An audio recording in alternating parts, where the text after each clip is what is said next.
Hi friends, welcome back to sheet Krishna channel. ಇವತ್ತು ನಾನು chicken ಸಾಂಬಾರನ್ನು ನಾಟಿ ಸ್ಟೈಲಲ್ಲಿ ಹೇಗೆ ಮಾಡೋದು ಅನ್ನೋದನ್ನು ನಾನು ನಿಮ್ಗೆ ಹೇಳ್ಕೊಡ್ತೀನಿ. ಸೊ ಯಾರಾದರೂ ನನ್ನ ಚಾನಲ್ನ ಸಬ್ಸ್ಕ್ರೈಬ್ ಮಾಡ್ಕೊಳ್ದೆ ನೋಡ್ತಾ ಇದ್ದರೆ ದಯವಿಟ್ಟು ಸಬ್ಸ್ಕ್ರೈಬ್ ಮಾಡ್ಕೊಳ್ಳಿ, ಲೈಕ್ ಮಾಡಿ, ಶೇರ್ ಮಾಡಿ ಮತ್ತು ಕಮೆಂಟ್ ಮಾಡಿ. ಇರೋ ಇಂಗ್ರೀಡಿಯೆಂಟ್ಸು: ಗಾರ್ಲಿಕ್, ಸ್ವಲ್ಪ ಬೆಳ್ಳುಳ್ಳಿ ಇಟ್ಕೊಂಡಿದ್ದೀನಿ, ಒಂದು ಗಡ್ಡೆ ಅಷ್ಟು, ಮತ್ತು ಇದಕ್ಕೆ ಒಂದೂವರೆ ಇಂಚಷ್ಟು ಶುಂಠಿ, ಮತ್ತು ಒಂದು ಹಸಿರು ಮೆಣಸಿನ್ಕಾಯಿ, ಮತ್ತು ಇದಕ್ಕೆ ಒಂದು ಆನಿಯನ್ನು ದುಪ್ಪದು, ಮತ್ತು ಒಂದು ಸ್ವಲ್ಪ ಕರಿಬೇವಿನ ಸೊಪ್ಪು ಹಾಕ್ಕೊಳ್ಳೋಣ. ಇಲ್ಲಿ ನಾನು ಕರಿಬೇವಿನ ಸೊಪ್ಪು ಏನಕ್ಕೆ ಯೂಸ್ ಮಾಡ್ತಿದ್ದೀನಿ ಅಂದರೆ ಚಿಕನ್ದು ಆಡ್ ಸ್ಮೆಲ್ಲು ಬರೋದಿಲ್ಲ ಕರಿಬೇವಿನ ಸೊಪ್ಪು ಜಾಸ್ತಿ ಹಾಕಿದ್ರೆ, ಸೊ ಹಾಗಾಗಿ. ಮತ್ತು ಒಂದು ಸ್ವಲ್ಪ ಕೋರಿಯಾಂಡರ್ ಲೀವ್ಸು, ಕೊತ್ತಂಬರಿ ಸೊಪ್ಪನ್ನು ಯೂಸ್ ಮಾಡ್ತಾಯಿದ್ದೀನಿ. ಸೊ ಇದಕ್ಕೆ ಒಂದು ಸ್ವಲ್ಪ ವಾಟರ್ ಹಾಕಿ ನೀಟಾಗಿ ಪೇಸ್ಟ್ ಮಾಡಿ ಇಟ್ಕೊಳ್ಳೋಣ. ಇವಾಗ ನೆಕ್ಸ್ಟು ಚಿಕನ್, ಇಲ್ಲಿ ನಾನು 1 kg ಚಿಕನ್ ತೊಗೊಂಡಿದ್ದೀನಿ. ಇದನ್ನು ನೀಟಾಗಿ ಹಳದಿ ಹಾಕಿ ತೊಳೆದು ಇಟ್ಟಿದ್ದೀನಿ ನಾನು. ಮತ್ತು ಇದ್ರ ಜೊತೆಗೆ ಎಗ್ ಪಾರ್ಟ್ ಬರುತ್ತಲ್ಲ ಚಿಕನ್ನಲ್ಲಿ, ಅದನ್ನು ಕೂಡ ಇಟ್ಕೊಂಡಿದ್ದೀನಿ. ಚಿಕನ್ ಗ್ರೇವಿಗೆ ಬೇಕಾಗಿರೋವಂಥ ಮಸಾಲ: ಚಕ್ಕೆ, ಲವಂಗ, ಒಂದು ಸ್ವಲ್ಪ ಒಂದೂವರೆ ಟೊಮೆಟೊ ತೊಗೊಂಡಿದ್ದೀನಿ, ಒಂದು ದೊಡ್ಡದು ಈರುಳ್ಳಿ ತೊಗೊಂಡಿದ್ದೀನಿ, ಮತ್ತು ಅಲ್ಲಿ ಆಲ್ರೆಡಿ ಶುಂಠಿ ಬೆಳ್ಳುಳ್ಳಿ ಯೂಸ್ ಮಾಡಿರೋದ್ರಿಂದ ಒಂದು ಸ್ವಲ್ಪ ಶುಂಠಿ, ಒಂದು ಸ್ವಲ್ಪ ಬೆಳ್ಳುಳ್ಳಿ ಇಟ್ಕೊಂಡಿದ್ದೀನಿ ನಾನು. ಮತ್ತು ಕೊತ್ತಂಬರಿ ಸೊಪ್ಪು ಸ್ವಲ್ಪ ತೊಗೊಂಡಿದ್ದೀನಿ. ಇದ್ರ ಜೊತೆಗೆ ಒಂದು ಬೌಲಷ್ಟು, ಚಿಕ್ಕ ಬೌಲಲ್ಲಿ ತೆಂಗಿನಕಾಯಿನ ಇಟ್ಕೊಂಡಿದ್ದೀನಿ. ಇದೆಲ್ಲದನ್ನು ನಾವು ಫಸ್ಟು ನೀಟಾಗಿ ಎಣ್ಣೆಯಲ್ಲಿ ಹುರಿಬೇಕು. ಅದು ಮಸಾಲೆಗೆ ಒಂದು ಸ್ವಲ್ಪ ಗರಂ ಮಸಾಲ, ಒಂದು ಸ್ವಲ್ಪ ಕೊರಿಯಾಂಡರ್ ಪೌಡರು, ಮತ್ತು ಒಂದು ಸ್ವಲ್ಪ ಚಿಲ್ಲಿ ಪೌಡರು, ಒಂದು ಸ್ವಲ್ಪ ಹಳದಿ ಪೌಡರು, ಮತ್ತು 1-2 ಟೇಬಲ್ ಸ್ಪೂನಷ್ಟು ಸಾಂಬಾರು ಪೌಡರ್ನ ಇಟ್ಕೊಂಡಿದ್ದೀನಿ. ನಿಮ್ಗೆ ಸಾಂಬಾರು ಪೌಡರ್ ರೆಸಿಪಿ ಬೇಕಂದರೆ ನಂಗೆ ಕಮೆಂಟ್ ಸೆಕ್ಷನಲ್ಲಿ ತಿಳಿಸಿ. ನೀವು ಸಾಂಬಾರು ಪೌಡರ್ ಇಲ್ಲ ಅಂತಂದರೆ ಈ ಎಲ್ಲ ಪೌಡರ್ಗಳನ್ನ, ಸಾಂಬಾರು ಪೌಡರ್ ಸ್ಕಿಪ್ ಮಾಡಿ ಸ್ವಲ್ಪ ಜಾಸ್ತಿ ಹಾಕ್ಕೊಳ್ಳಿ. ಜೊತೆಗೆ ಚಿಕನ್ ಪೌಡರ್ನ ಕೂಡ ನೀವು ಮಿಕ್ಸ್ ಮಾಡ್ಕೋಬೋದು. ಇಲ್ಲಿ ನಾನು ಮಸಾಲೆಗಳನ್ನ ಶಾಲೋ ಫ್ರೈ ಮಾಡ್ತಾಯಿದ್ದೀನಿ. ಈಗ ಆಲ್ರೆಡಿ ತೋರಿಸಿದ್ದೀನಿ ನಾನು ನಿಮಗದು. ಚಕ್ಕೆ, ಲವಂಗ, ಸ್ವಲ್ಪ ಶುಂಠಿ, ಬೆಳ್ಳುಳ್ಳಿ, ಒಂದು ಸ್ವಲ್ಪ ಆನಿಯನ್ ಎಲ್ಲ ನಾನು ಆಲ್ರೆಡಿ ತೋರಿಸಿದ್ನಲ್ಲ, ಅದನ್ನೆಲ್ಲದನ್ನು ನಾನು ಫ್ರೈ ಮಾಡ್ತಾಯಿದ್ದೀನಿ ಎಣ್ಣೆಲಿ ಸ್ವಲ್ಪ. ನೀವು ಹಾಗೆ ಕೂಡ ಹಸಿದನ್ನು ಕೂಡ ಮಾಡ್ಬೋದು, ಟೇಸ್ಟ್ ಇರುತ್ತೆ. ಬಟ್ ನಾನು ಈ ಥರ ಮಾಡ್ತಾಯಿದ್ದೀನಿ. ನಿಮಗೆ ಈ ಥರ ಮಾಡಿ ನೋಡಿ, ಟೇಸ್ಟು ಸ್ವಲ್ಪ ಡಿಫ್ರೆಂಟಾಗಿ ಬರುತ್ತೆ, ಚೆನ್ನಾಗಿರುತ್ತೆ. ಈ ಥರ ಫ್ರೈ ಮಾಡಿ ಅದು ಮಸಾಲಾನ ಗ್ರೈಂಡ್ ಮಾಡೋದ್ರಿಂದ. ಈಗ ಸ್ವಲ್ಪ ಕಲರ್ ಚೇಂಜ್ ಆಗೋವರೆಗೂ ಒಂದು ಸ್ವಲ್ಪ ಹುರ್ಕೊಳ್ಳೋಣ ಇದನ್ನು. ಈ ಥರ ಮಾಡೋದ್ರಿಂದ ಟೇಸ್ಟು ತುಂಬ ಚೆನ್ನಾಗಿ ಬರುತ್ತೆ. ಮಸಾಲಾನ ನಾವು ಹುರಿದು ಮಾಡೋದ್ರಿಂದ, ಹುರಿದ ಕೂಡ ಮಾಡ್ಬೋದು, ಆದರೆ ಸ್ವಲ್ಪ ಟೇಸ್ಟು ಡಿಫ್ರೆಂಟಾಗಿ ಬರುತ್ತೆ ಅಷ್ಟೇ. ಸೊ ಇವಾಗ ಇದಾಗಿದೆ. ನಾನು ಇವಾಗ ಕೊಬ್ಬರಿ ಹಾಕ್ಕೊತಿದ್ದೀನಿ. ಇಲ್ಲಾಂದರೆ ನೀವು ಹಸಿ ತೆಂಗಿನಕಾಯಿನ ಕೂಡ ಹಾಕ್ಕೋಬೋದು. ನಾನಿಲ್ಲಿ ಕೊಬ್ಬರಿ ಹಾಕ್ಕೊತಾ ಇದ್ದೀನಿ. ಇವಾಗ ಟೊಮೆಟೊ ಇತ್ತಲ್ಲ, ಟೊಮೆಟೊನ ಕೂಡ ಸ್ವಲ್ಪ ಅದು ಸಾಫ್ಟ್ ಆಗೋವರೆಗೂ ಅದನ್ನು ನೀವು ನೀಟಾಗಿ ಫ್ರೈ ಮಾಡ್ಕೋಬೇಕು. ಇದು ಸ್ವಲ್ಪ ಫ್ರೈ ಆಗ್ತಾ ಇದ್ದಂಗೆ ನೀವು ಸ್ವಲ್ಪ ಕೊತ್ತಂಬರಿ ಸೊಪ್ಪು, ಆಮೇಲೆ ನಾನು ಈ ಲಾಸ್ಟಲ್ಲಿ ಇನ್ನೇನು ನಾವು ಇಳಿಸ್ತೀವಿ ಅನ್ನೋ ಟೈಮಲ್ಲಿ ನೀವು ಒಂದು ಸಾಂಬಾರು ಪೌಡರ್ನ ಹಾಕ್ಕೊಂಡು ಒಂದು ಸ್ವಲ್ಪ ಬಿಸಿಗೆ ಅಷ್ಟೇ ಅದಾದರೆ ಸಾಕು. ಅದನ್ನು ಬಿಟ್ಟರೆ ನೀವೇನಾಗ್ಬಿಡುತ್ತೆ, ಸೀದೋಗ್ಬಿಡುತ್ತೆ. ಈಗ ಸಾಂಬಾರು ಹೋಲ್ ಟೇಸ್ಟ್ ಚೇಂಜ್ ಆಗಿಬಿಡುತ್ತೆ. ಈ ಮಸಾಲೆ ಎಲ್ಲನೂ ಫೈನ್ ಪೇಸ್ಟ್ ಮಾಡಿ ಇಟ್ಕೊಳ್ಳೋಣ. ಇವಾಗ ಒಂದು ಪಾತ್ರೆಗೆ ಎಣ್ಣೆ ಹಾಕಿ, ಆ ಎಣ್ಣೆ ಬಿಸಿ ಆಗೋವರೆಗೂ ವೆಯ್ಟ್ ಮಾಡಿ. ನಾನು ಆಲ್ರೆಡಿ ಹೇಳಿದ್ನಲ್ಲ, ನಮಗೆ ಜಿಂಜರ್, ಗಾರ್ಲಿಕ್ಕು, ಕೋರಿಯಾಂಡರು, ಹಸಿಮೆಣಸಿನ್ಕಾಯಿ, ಆ ಪೇಸ್ಟನ್ನ ಇದರೊಳಗಡೆ ಹಾಕ್ಕೊಳ್ಳೋಣ. ಹಾಕ್ಕೊಂಡು ನೀಟಾಗಿ ಅದು ಫ್ರೈ ಮಾಡಬೇಕು. ಅದರಲ್ಲಿರೋ ನೀರಿನ ಅಂಶ ಎಲ್ಲ ಸ್ವಲ್ಪ ಹೋಗೋ ಥರ ನೀಟಾಗಿ ಫ್ರೈ ಮಾಡಬೇಕು. ನಾನು ಎಲ್ಲ ವೀಡಿಯೋದಲ್ಲೂ ನಿಮ್ಗೆ ಹೇಳ್ತಾ ಇದ್ದೀನಿ, ನೀಟಾಗಿ ಫ್ರೈ ಮಾಡೋದ್ರಿಂದನೇ ಟೇಸ್ಟ್ ಬರೋದು. ನೀವು ಅದನ್ನು ಹಾಕಿ ಅದ್ರ ಹಿಂದಿಂದನೇ ಹಾಕ್ತು ಅಂದರೆ ಅದು ರಾ ಸ್ಮೆಲ್ ಇರುತ್ತೆ, ಹಸಿ ಸ್ಮೆಲ್ಲು ನಿಮಗೆ ಹೋಗೋದಿಲ್ಲ.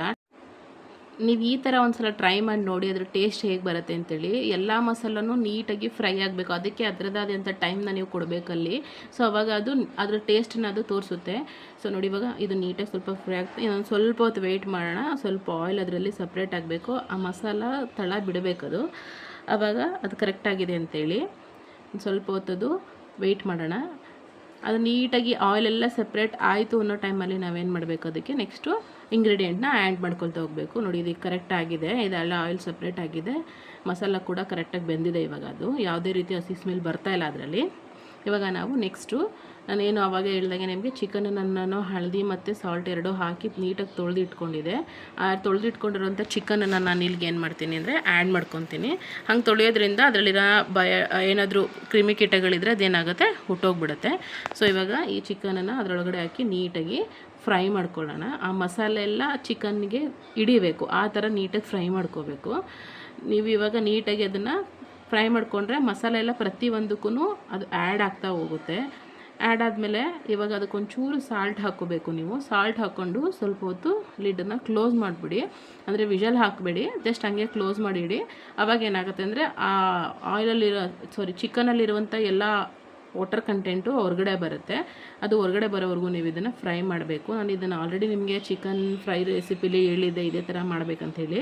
ಸೊ ಇದು ಹಂಗೆ ಸ್ವಲ್ಪ ಆಯಿಲು ಅಥವಾ ನೀರು ಸ್ವಲ್ಪ ಆಚೆ ಬರ್ತಾಯಿದೆ ನೋಡಿ, ನೀರೆಲ್ಲ ಆಚೆ ಬಂದಿದೆ. ಇದು ಆಚೆ ಬರ್ತಾಯಿದೆ ಅಂದಾಗ ನೀವೇನು ಮಾಡಬೇಕು, ಮತ್ತೆ ಇನ್ನೊಂದು ಸಲ ಕೈ ಆಡಿಸ್ಕೊಂಡು ಅದನ್ನು ನೀಟಾಗಿ ಡ್ರೈ ಆಗೋವರೆಗೂ ಬಿಡಬೇಕು. ಅದರಲ್ಲಿರೋ ಆಯಿಲ್ ಸಪ್ರೇಟ್ ಆಗಬೇಕು. ನೆಕ್ಸ್ಟು ನೋಡಿ, ಆಯಿಲು ಮತ್ತು ನೀರು ಎರಡೂ ಕೂಡ ಹೊರಗಡೆ ಬರ್ತೈತೆ. ಆ ಬಂದಿರೋ ನೀರು ಮತ್ತು ಆಯಿಲು ಎರಡೂ ಕೂಡ ಏನಾಗಬೇಕು, ಡ್ರೈ ಆಗಬೇಕು. ಅಲ್ಲಿವರೆಗೂ ನೀವು ಅದನ್ನು ನೀಟಾಗಿ ಮಿಕ್ಸ್ ಮಾಡಬೇಕು. ಈ ಪ್ರೊಸೆಸನ್ನು ನೀವು ಮಾಡಲೇಬೇಕು, ಆವಾಗಲೇ ಚಿಕನ್ ಅನ್ನೋದು ಟೇಸ್ಟ್ ಬರೋದು. ನೀವು ಸುಮ್ಮನೆ ಹಾಗೆ ಹಾಕಿದ್ರೆ ಚೆನ್ನಾಗಿ ಟೇಸ್ಟ್ ಬರೋಲ್ಲ. ನಾನು ಮತ್ತೆ ಅದನ್ನು ಪ್ರೆಷರ್ ಮಾಡಿ ನಿಮ್ಗೆ ಹೇಳ್ತಾ ಇದ್ದೀನಿ. ನೋಡಿ, ಇವಾಗ ಇದು ಆಗಿದೆ, ಆಯಿಲೆಲ್ಲ ಸಪ್ರೇಟ್ ಬಂದುಬಿಟ್ಟಿದೆ. ಇವಾಗ ಇದನ್ನು ಇನ್ನೊಂದು ಸ್ವಲ್ಪ ಹಾಗೆ ಕೈ ಆಡಿಸ್ಕೊಂಬಿಟ್ಟು ನೆಕ್ಸ್ಟು ನಾವು ಬೇರೆ ಇಂಗ್ರೀಡಿಯೆಂಟ್ನ ನಾವು ಹಾಕ್ಕೊಳ್ಳೋಣ. ನೋಡಿ, ಇದೆಲ್ಲ ನೀಟಾಗಿ ಹೋಗ್ಬೇಕು. ಅದೆಲ್ಲ ಹೋದ್ರೇ ಸಾಂಬಾರು ಅಂದರೆ ಟೇಸ್ಟ್ ಬರುತ್ತೆ. ಒಂದು ಸ್ವಲ್ಪ ಹೊತ್ತು ಲಿಟಲ್ ಬಿಟ್ಟು ಟೈಮ್ ನಿಮಗೆ ಜಾಸ್ತಿ ಹಿಡಿಯುತ್ತೆ, ಬಿಟ್ಟರೆ ಎಲ್ಲ ಅದು ಟೇಸ್ಟ್ ವೈಸು ಸೂಪರಾಗಿ ಬರುತ್ತೆ. ಆ ಥರ ಮಾಡೋದ್ರಿಂದ ನೀವು ಇವಾಗ ನೋಡಿ ಇದು ಆಗಿದೆ. ಇವಾಗ ನಾನು ಇದನ್ನು ರೆಡಿ ಮಾಡಿದ್ದೀನಿ. ಸೊ ಇದು ನೋಡಿ, ತಳನೂ ಹಿಡ್ದಿಲ್ಲ, ಅದರಲ್ಲಿರುವಂಥ ಎಲ್ಲ ವಾಟರ್ ಕಂಟೆಂಟ್ ಎಲ್ಲ ನೀಟಾಗಿ ಫ್ರೈ ಆಗಿದೆ. ಇದು ಮೇಯ್ನ್ ಇಂಪಾರ್ಟೆಂಟ್ ಇದರಲ್ಲಿ ಮಾಡ್ಕೋಬೇಕಾಗಿರೋದು. ನೀವು ಮಸಾಲ ಹಾಕಿದ್ಮೇಲೆ ಫ್ರೈ ಮಾಡೋ ಅಗತ್ಯ ಇರೋದಿಲ್ಲ. ಇವಾಗೇನೆ ಇದು ನೀಟಾಗಿ ಫ್ರೈ ಆಗಿದೆ. ಸೊ ಇವಾಗ ಇದಕ್ಕೆ ನಾವು ಮಸಾಲಾನ ಆ್ಯಡ್ ಮಾಡ್ಕೊಳ್ಳೋಣ. ಸಾಂಬಾರು ಪೌಡರ್ ಹಾಕ್ಕೊಂಡು ಪೇಸ್ಟ್ ಮಾಡಿದ್ನಲ್ಲ, ಆ ಮಸಾಲಾನ ನಾನು ಇಲ್ಲಿ ಆ್ಯಡ್ ಮಾಡ್ತಾಯಿದ್ದೀನಿ. ಈ ಮಸಾಲಾನ ಆ್ಯಡ್ ಮಾಡಿ ಅದಕ್ಕೆ ಬೇಕಾಗಿರೋಷ್ಟು ವಾಟರ್ನ ಆ್ಯಡ್ ಮಾಡಿ. ನಿಮಗೆ ಗ್ರೇವಿ ಎಷ್ಟು ಬೇಕು ಅನ್ನೋದು ಕನ್ಸಿಸ್ಟೆನ್ಸಿ ನೋಡ್ಕೊಂಡು ನೀವು ಅದಕ್ಕೆ ಆ್ಯಡ್ ಮಾಡ್ಕೋಬೇಕು ವಾಟರ್ನ. ನೀವು ವಾಟರ್ ಆ್ಯಡ್ ಮಾಡಿದ್ಮೇಲೆ ಅದಕ್ಕೆ ಸೌಟನ್ನ ಹಾಕಿ ತಿರುಗಿಸ್ಬೇಡಿ, ಅದು ಖಾರ ಪುಡಿ ಸ್ಮೆಲ್ ಬರುತ್ತೆ. ಸೊ ಸ್ವಲ್ಪ ಅದು ಕುದಿ ಬರ್ತಾ ಇದ್ದಂಗೆ, ಅದು ಕುದಿ ಬಂದ ಮೇಲೆ ನೀವು ಸೌಟ್ ಹಾಕಿ ಅದನ್ನು ನೀಟಾಗಿ ತಿರುಗಿಸ್ಕೊಂಡು ಕನ್ಸಿಸ್ಟೆನ್ಸಿನ ನೀವು ನೋಡಿಕೊಂಡು ನೀಟಾಗಿ ಅಡ್ಜಸ್ಟ್ ಮಾಡ್ಕೊಳ್ಳಿ. ಬೇಕಂದರೆ ಈ ಟೈಮಲ್ಲೇ ನೀವು ಸಾಲ್ಟ್ ಕೂಡ ಅಡ್ಜಸ್ಟ್ ಮಾಡ್ಕೋಬೋದು. ನಾನು ಆಲ್ರೆಡಿ ಫಸ್ಟೇ ಸಾಲ್ಟ್ ಹಾಕಿದ್ದೀನಿ ಚಿಕನ್ಗೆ ಹಿಡಿಯೋದಕ್ಕೆ. ಸೊ ಹಾಗಾಗಿ ಇಲ್ಲಿ ಸಾಲ್ಟ್ ಹಾಕೋ ಅಗತ್ಯ ಇಲ್ಲ. If you want you can add it. ನೋಡಿ, ಇದು ಕರೆಕ್ಟ್ ಇದೆ ಕನ್ಸಿಸ್ಟೆನ್ಸಿ. ನನಗೆ ಇನ್ನೊಂದು ಚೂರು ನೀರು ಬೇಕಂತ ಅನ್ನಿಸ್ತು, ಸೊ ನೀರು ಹಾಕಿದ್ದೀನಿ ನಾನು. ನಿಮ್ಗೆ ಇನ್ನೂ ತೆಳ್ಳಗೆ ಬೇಕಂದ್ರೆ ಇನ್ನೂ ತೆಳ್ಳಗೆ ಮಾಡ್ಕೋಬೋದು. ಸ್ವಲ್ಪ ಕ್ಲೋಸ್ ಮಾಡಿ, ಅದು ಬಾಯ್ಲ್ ಆಗ್ತಾಯಿದೆ. ಸೊ ಇವಾಗ ಆ ಮೊಟ್ಟೆದು ನಾನು ಏನು ಇಟ್ಕೊಂಡಿದ್ನಲ್ಲ, ಆ ಎಗ್ ಇಡೋವಂಥ ಆ ಪಾರ್ಟನ್ನು ಇದರೊಳಗಡೆ ಹಾಕೋಣ. ಇವಾಗ ನೋಡಿ, ಕರೆಕ್ಟಾಗಿದೆ ಇದು ಕನ್ಸಿಸ್ಟೆನ್ಸಿ. ಇವಾಗ ಆ ಪಾರ್ಟನ್ನು ಹಾಕೋದ್ರಿಂದ ಇಲ್ಲಿ ಕಲಿಸ್ಬಾರ್ದು, ಅದನ್ನು ನೀವು ಮಿಕ್ಸ್ ಮಾಡಬೇಡಿ. ಮಿಕ್ಸ್ ಮಾಡಿದ್ರೆ ಅದರಲ್ಲಿ ಎಗ್ ಎಲ್ಲದು ಬ್ರೇಕ್ ಆಗಿಬಿಡುತ್ತೆ. ಸೊ ಮಿಕ್ಸ್ ಮಾಡ್ದೇ ಹಂಗೆ ಕ್ಲೋಸ್ ಮಾಡಿಬಿಡಿ. ಲಿಡ್ನ ಕ್ಲೋಸ್ ಮಾಡಿ, ನಿಮಗೆ ಎಷ್ಟು ವಿಸಲ್ ಬೇಕೋ ಅದು ಕುಕ್ಕರಲ್ಲಿ ಅಲ್ಲಿ ಅಷ್ಟು ವಿಷಲ್ಸ್ನ ನೀವು ಕೂಗಿಸ್ಕೊಳ್ಳಿ. ನೋಡಿ, ಇವಾಗ ಓಪನ್ ಮಾಡ್ತಿದ್ದೀನಿ. ವಾವ್, ಅಲ್ಲೆಲ್ಲ ಸಪ್ರೇಟ್ ಆಗಿದೆ. ಚಿಕನ್ ನೋಡೋದಕ್ಕೂ ತುಂಬ ಚೆನ್ನಾಗಿ ಆಗಿದೆ, ತುಂಬ ಚೆನ್ನಾಗಿ ಬಂದಿದೆ, ಪರ್ಫೆಕ್ಟಾಗಿದೆ ಕರಿ. ಫ್ರೆಂಡ್ಸ್ ನೋಡಿರಿ, ಎಗ್ಗೆಲ್ಲ ನೀಟಾಗಿ ಬಾಯ್ಲ್ ಆಗಿದೆ, ಯಾವುದೇ ರೀತಿ ತಳನೂ ಹಿಡ್ದಿಲ್ಲ ಸಾಂಬಾರು. ಟೇಸ್ಟು ಕೂಡ ತುಂಬ ಚೆನ್ನಾಗಿರುತ್ತೆ ಫ್ರೆಂಡ್ಸ್. ಇದು ನಾನಿಲ್ಲಿ ಮೊಟ್ಟೆ ಕೋಳಿ ಇಟ್ಕೊಂಡಿದ್ದೀನಿ, ಫಾರಮ್ ಕೋಳಿ ಅಂತಾರಲ್ಲ ಅದು. ಸೊ ತುಂಬ ಚೆನ್ನಾಗಿರುತ್ತೆ ಟೇಸ್ಟು. ಇದನ್ನು ನೀವು ಬಿಸಿ ಬಿಸಿ ಮುದ್ದೆ ಜೊತೆಗೆ ಸರ್ವ್ ಮಾಡ್ಕೊಂಡು ತಿಂತಾಯಿದ್ರೆ ಫ್ರೆಂಡ್ಸ್, ಮಜಾನೇ ಬೇರೆ. ನೋಡಿ, ಬಿಸಿ ಬಿಸಿ ಮುದ್ದೆ, ಒಂದು ಸ್ವಲ್ಪ ರೈಸು, ನಿಂಬೆಹಣ್ಣು, ಈರುಳ್ಳಿ, ಅದ್ರ ಜೊತೆಗೆ ಬೇಕಂದರೆ ನೀವು ಸೌತೆಕಾಯಿ ಹಾಕೋಬೋದು. ಮಾಡಿರೋ ಕರಿ ಹಾಕ್ಕೊಂಡು ನೀಟಾಗಿ ತಿಂತಾಯಿದ್ರೆ ಫ್ರೆಂಡ್ಸ್, ನೀವು ಈ ಥರ ಮಾಡ್ಕೊಂಡು ತಿನ್ನಿ, ಮತ್ತೆ ಮತ್ತೆ ಮತ್ತೆ ಮಾಡ್ಕೊಂಡು ತಿಂತೀರ, ಅಷ್ಟು ಚೆನ್ನಾಗಿರುತ್ತೆ. I am sure. ನಾನು ಇದನ್ನು ನಿಮ್ಗೆ ಹೇಳ್ತಿದ್ದೀನಿ, ಇಷ್ಟು ಒತ್ತಿ ಹೇಳ್ತಿದ್ದೀನಿ ಅಂದರೆ ಟ್ರೈ ಮಾಡಿ ನೋಡಿ ನೀವು ಒಂದು ಸಲ. ಇದಕ್ಕೆ ನೀವು ಬ್ರಾಯ್ಲರ್ ಕೋಳಿ ಯೂಸ್ ಮಾಡಬೇಡಿ, ನಾಟಿ ಕೋಳಿ ಇಲ್ಲ ಅಂತಂದರೆ ಫಾರಮ್ ಕೋಳಿ ಮೊಟ್ಟೆ ಇಡುತ್ತಲ್ಲ ಆ ಕೋಳಿ ಯೂಸ್ ಮಾಡಿ. ಸೂಪರಾಗಿ ಬರುತ್ತೆ ಫ್ರೆಂಡ್ಸ್, ಸಾಂಬಾರು ಮಾತ್ರ ಅಲ್ಟಿಮೇಟ್. ನೋಡಿ, ಇಷ್ಟೇ ಸಿಂಪಲ್, ಈಸಿಯಾಗಿ ನೀವು ಚಿಕನ್ ಕರಿನ ಮಾಡ್ಕೋಬೋದು. ನಿಮ್ಗೆ ಇಷ್ಟ ಆಯಿತಾ ಇಲ್ವಾ ಅನ್ನೋದನ್ನು ನನಗೆ ಲೆಟ್ ಮಿ ನೋ ಇನ್ ಕಮೆಂಟ್ ಸೆಕ್ಷನ್. ಫ್ರೆಂಡ್ಸ್, ನೋಡಿದ್ರಲ್ಲ ಹೇಗೆ ನಾಟಿ ಸ್ಟೈಲಲ್ಲಿ ಚಿಕನ್ ಸಾಂಬಾರನ್ನ ಮಾಡ್ಕೊಳ್ಳೋದು ಅಂಥೇಳಿ. ಇದು ನಾಟಿ ಕೋಳಿಗೆ ಮತ್ತು ಮೊಟ್ಟೆ ಕೋಳಿ ಅಂತಾರಲ್ಲ ಆ ಕೋಳಿಗೂ ಕೂಡ ಸಾಂಬಾರು ತುಂಬ ಚೆನ್ನಾಗಿ ಬರುತ್ತೆ.